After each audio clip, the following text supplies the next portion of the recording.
Welcome to the TExES 391 Core Subjects EC-6 Online Test Prep course, covering subject exam number 1, English, Language Arts, and Reading, test number 901. This course is presented by Teacher Preps, your trusted source to help you pass your teacher certification exam. Let's get started now. As you can recall from NES and Texas Education Agency Administration website, the Texas Core Subjects 391 English Language Arts and Reading exam has a total of 10 competencies.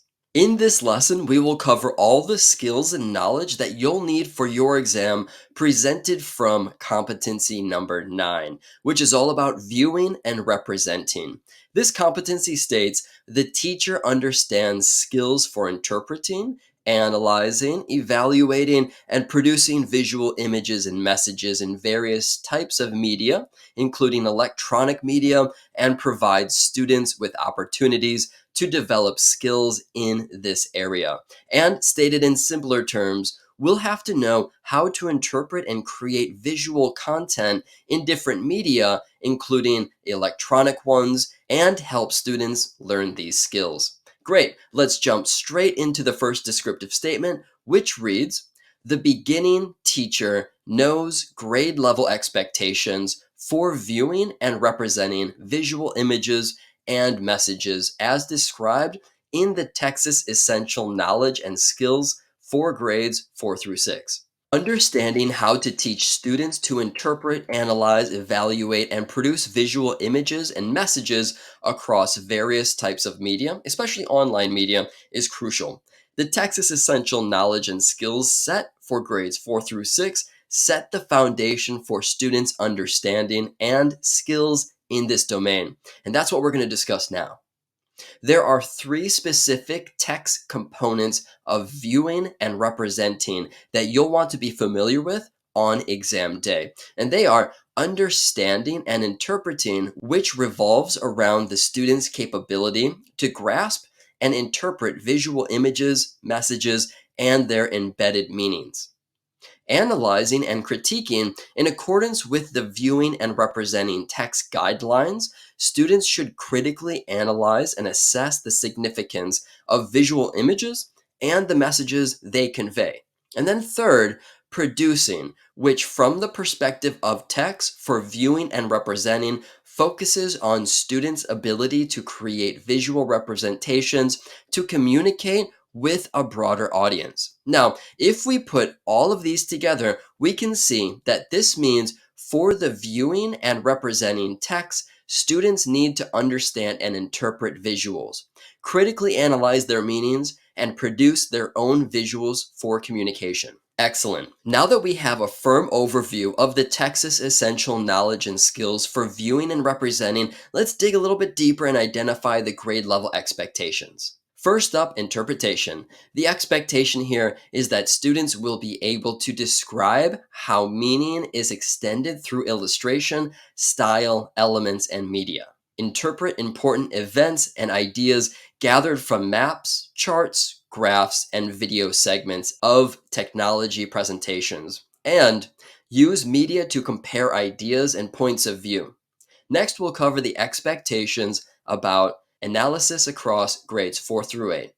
The TExES Essential Knowledge and Skills Guidelines state students here should be able to compare and contrast visual, print, and electronic media, and compare and contrast print, visual, and electronic media with written story.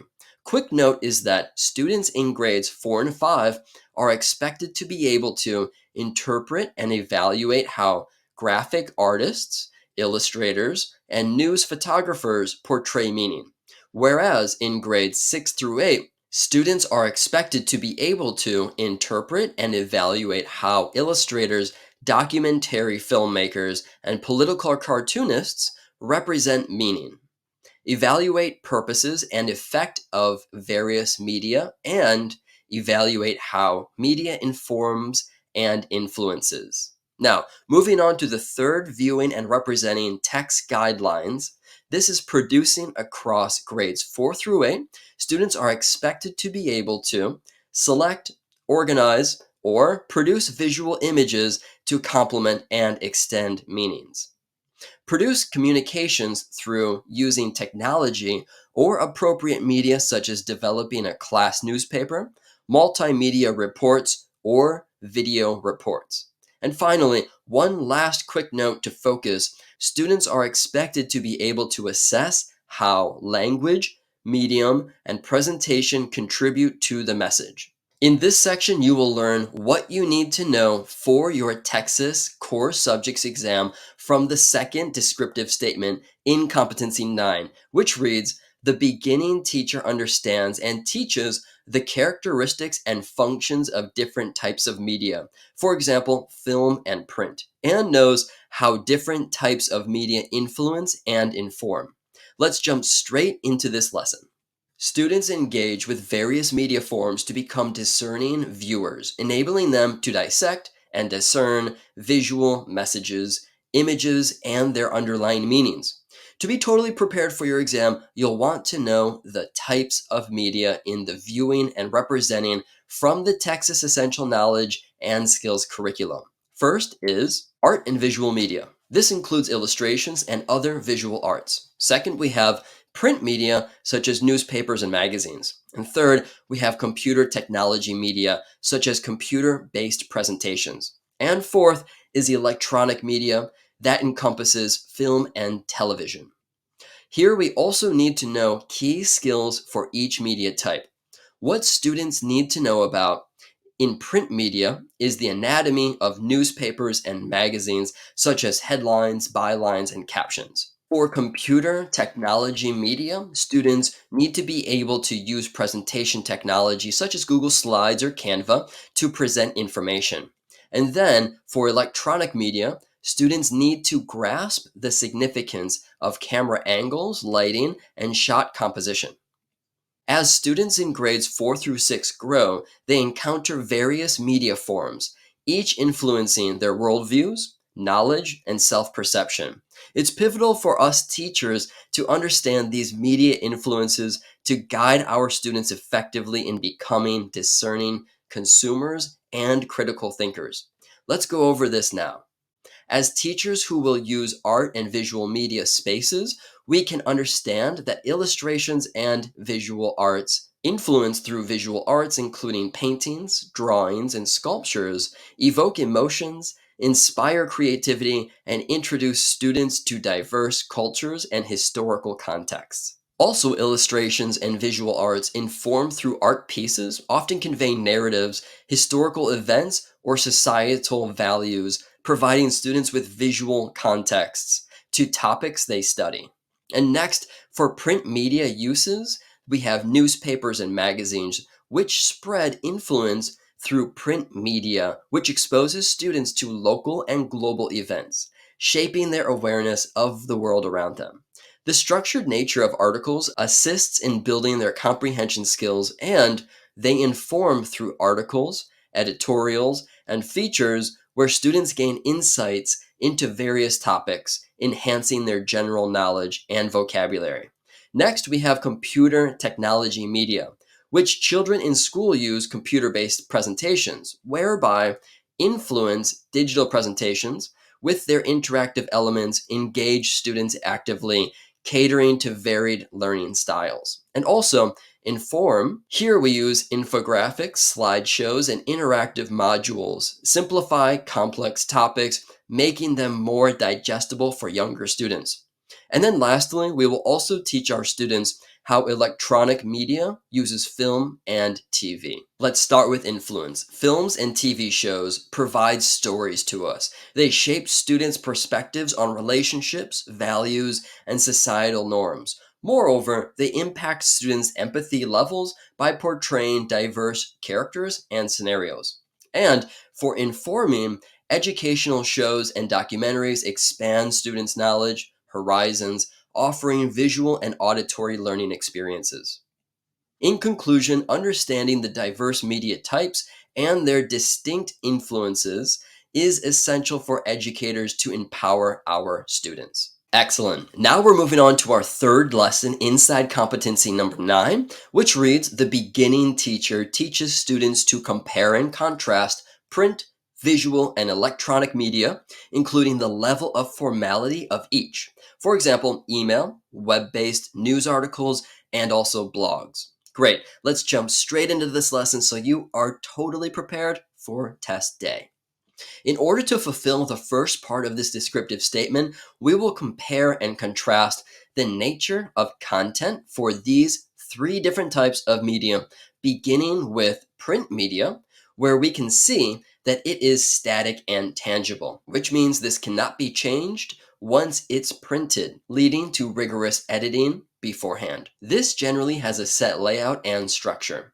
Next, we have visual media, which visual media primarily is an aesthetic and also static. It elicits emotions based on visual design, colors, and imagery. It often lacks direct interactive elements.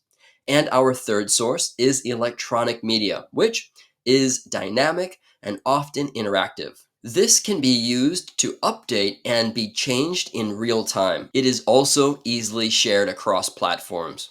Next, let's discuss the difference each media form has in audience reach, where print media is local to international depending on distribution, often limited by physical boundaries. Visual media has audience reach characteristics like depends on where the visual is displayed, such as a gallery, a magazine, or a billboard. And also some forms, like a billboard, can have a vast local reach, while others, like a personal photograph, might be limited. Next, we have the audience reach of electronic media, which has potentially global reach due to the internet.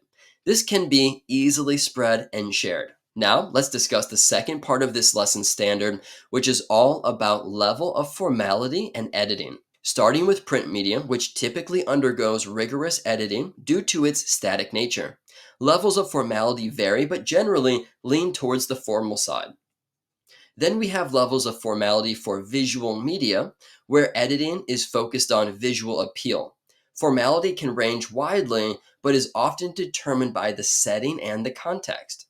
And then next, let's look at the formalities within electronic media, where editing can vary drastically. Formality ranges from casual, such as a personal blog or a tweet, to very formal, such as official web news or corporate communications. By understanding the distinct characteristics and level of formality in print, visual, and electronic media, future teachers can empower our students to navigate and critically engage with the diverse media landscape that they encounter daily. In our next lesson, we will cover the fourth descriptive statement in this lesson, covering competency number 9, which states the beginning teacher teaches students to evaluate how visual image makers such as illustrators, documentary filmmakers, political cartoonists, and news photographers represent messages and meanings and provide students with opportunities to interpret and evaluate visual images in various media. That to me sounds worded in a strange way.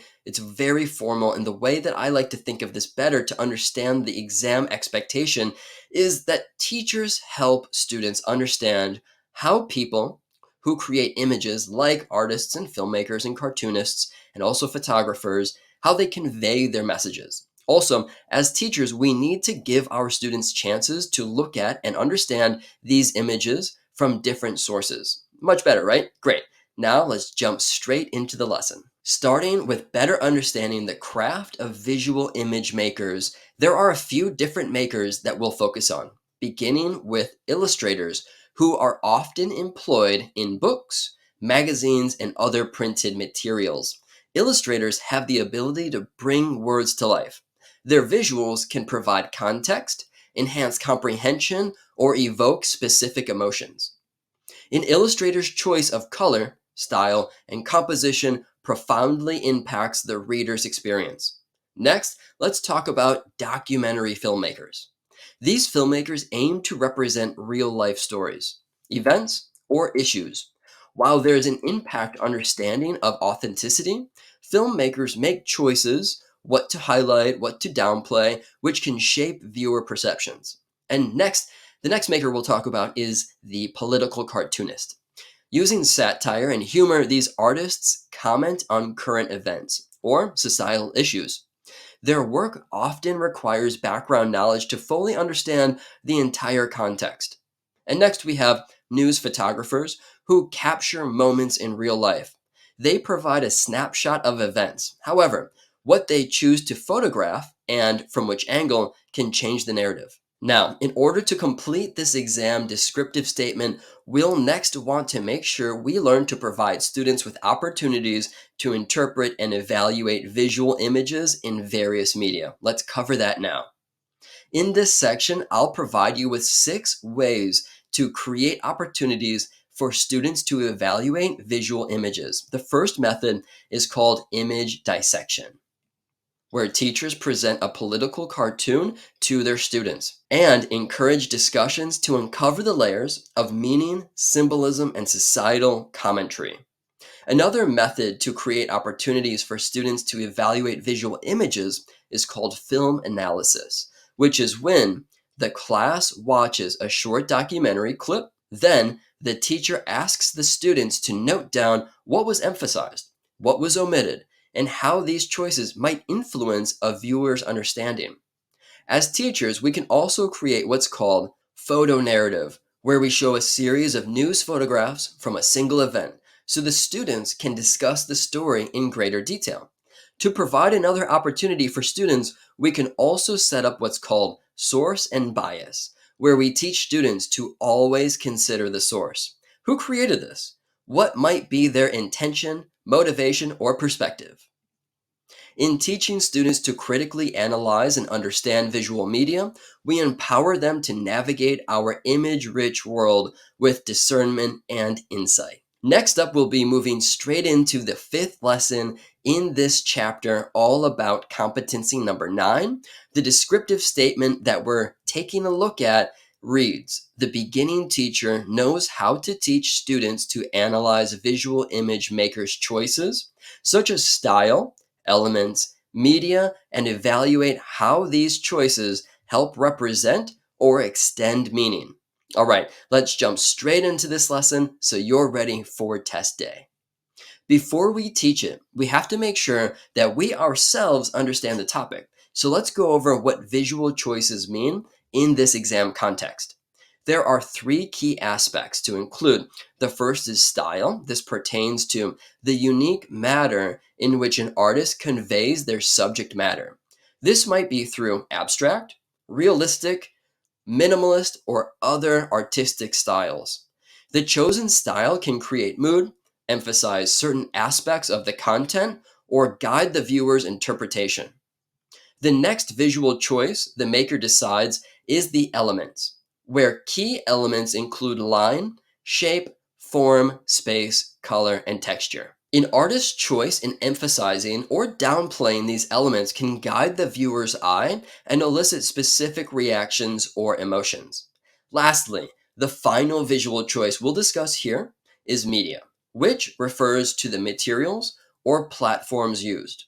Whether an artist uses oil paints, digital platforms, photography, or collage can drastically change the interpretation and reception of the image.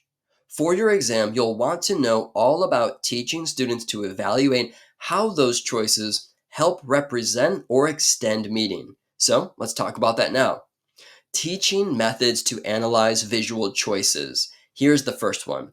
One excellent way to help students analyze visual choices is to teach them to compare and contrast. Where teachers, you and I, we can present students with 2 artworks that use different styles but depict the same subject. Can you guess who this is?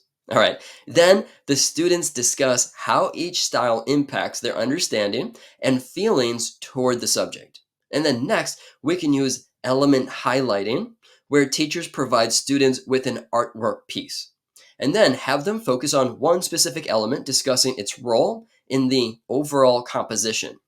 Next, we'll also want to teach our students media exploration, where the teacher shows the students the same image represented in various media, such as digital art pieces or a watercolor piece, and discuss how the media might change the mood, clarity, or interpretation. However, even with instruction to discuss these topics, some students will still need some additional assistance. Now, let's look at strategies for evaluating meaning. First, we can try open discussion. This is when students share their initial reactions and interpretations. This allows the students a space for understanding diverse viewpoints and the subjectivity of art with less of a feeling of being wrong. Guided questions is another strategy where students pose questions that make students think about the choices the artist made. For instance, looking at this artwork, what emotions do you think the artist was feeling when they created it? Finally, we have journal reflection, where after studying an artwork, have students write a reflection on what they believe the artist was trying to convey and how their choices in style, elements, and media supported or hindered that message.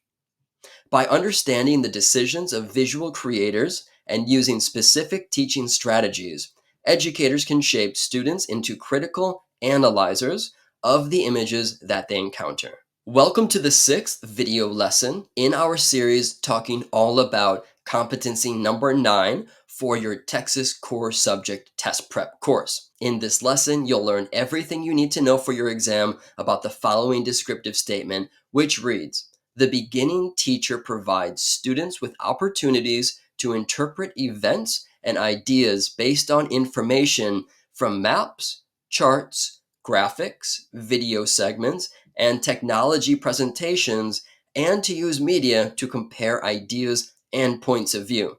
There's a lot there, but don't worry, I've got all the information you need right in the slides ahead. So let's get into it. Today's learners are consistently exposed to information through many media formats. Being able to accurately interpret and analyze this data is not just an academic skill, it's an essential skill for being an informed citizen in our digital age. Whether it's a graph in a newspaper, a documentary clip, or an interactive map on a website, students must be equipped to discern and decode the information presented. We need to teach our students skills to utilize diverse media in the classroom. Strategies to create opportunities for our students to interpret events and ideas based on visual media sources can include beginning a history lesson by showcasing a map from a specific area or era.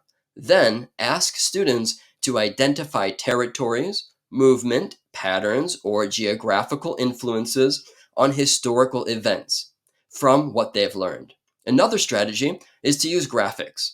For example, in a science lesson, use infographics to display complex processes such as photosynthesis. Break students into groups, allowing them to interpret different sections and then share their findings. Next, we have video segments as a way to interpret events and ideas. A teacher might use this in a literature class after reading a novel. Show the students a relevant documentary clip, then discuss the differences in interpretation and representation between the written and visual medium.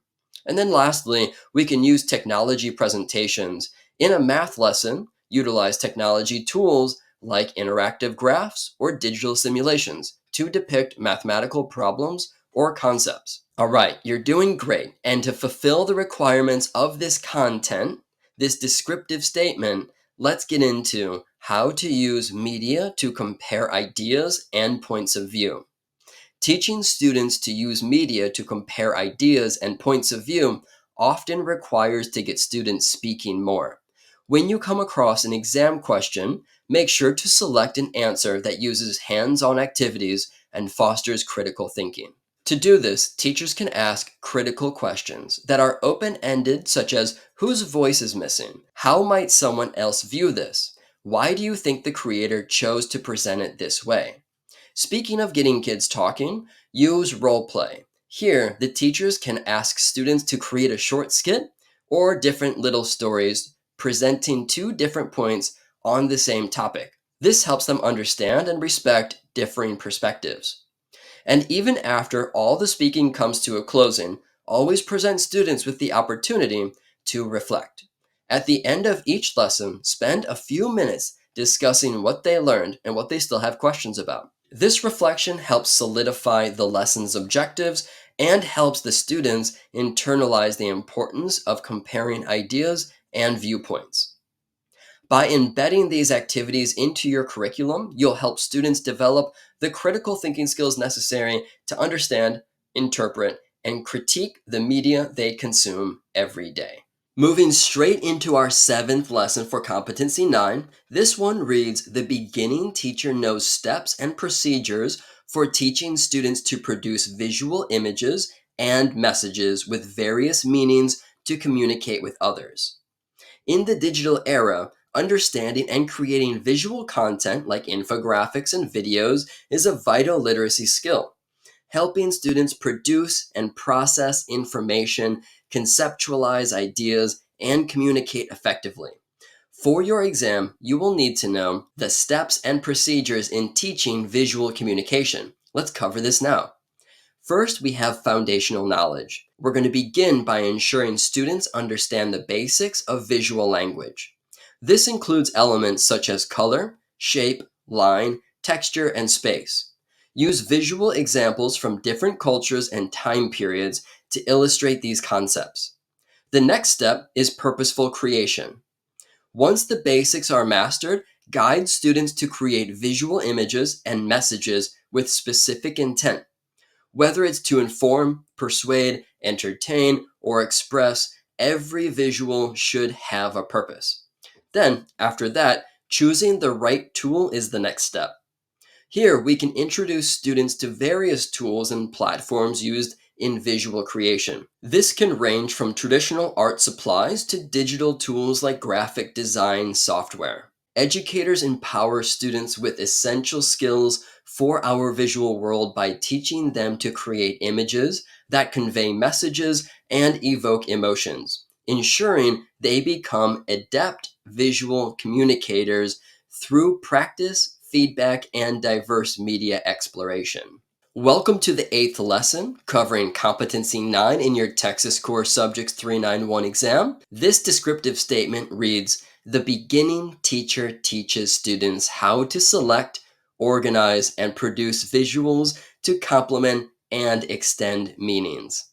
In order to get ready for your exam, you'll want to be able to strategically integrate relevant visuals with text or speeches to enhance understanding, appeal to various learning styles, and boost student engagement.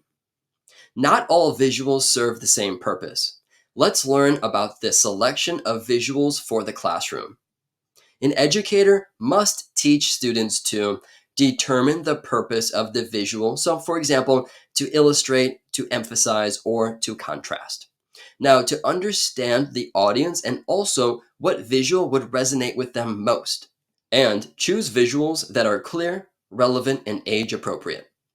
Make sure to ensure visuals follow a logical sequence related to the content that's being taught in the classroom. And position visuals strategically, ensuring that they don't distract but rather emphasize the core message and meaning. And next, with the digital tools available that we have today, students have the opportunity to create lots of custom visuals.